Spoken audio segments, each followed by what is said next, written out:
রোমের ইতিহাসে প্রথম পর্ব সেটি কিন্তু রাজতন্ত্রের যুগ। 753 খ্রিস্টপূর্বাব্দ থেকে 509 খ্রিস্টপূর্বাব্দ, এই সময়ে গুরুত্বপূর্ণ রাজারা ছিলেন। তার মধ্যে প্রথম যিনি শুরু করেছিলেন তার নাম রোমুলাস। সেই রোমুলাস থেকে শুরু হচ্ছে।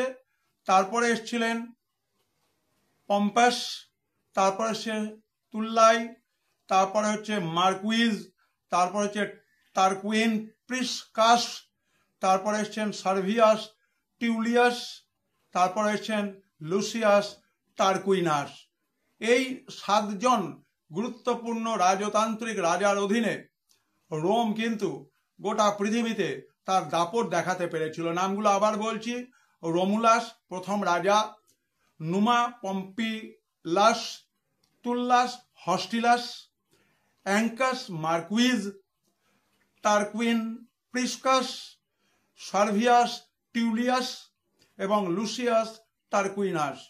753 খ্রিস্টপূর্বাব্দ থেকে 509 খ্রিস্টপূর্বাব্দ গুরুত্বপূর্ণ রাজাদের কথা বলা হলো। এবং রোম প্রতিষ্ঠার সঙ্গে যার নাম জড়িয়ে আছেন তিনি হচ্ছেন রোমুলাস। টারকুইনাস ছিলেন তিনি প্রাথমিক রাজতন্ত্রের শেষ রাজা।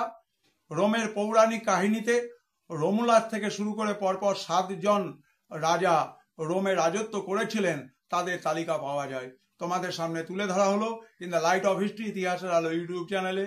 তোমরা সাবস্ক্রাইব করো, এই চ্যানেলটিকে শেয়ার করো। ভালো থেকো।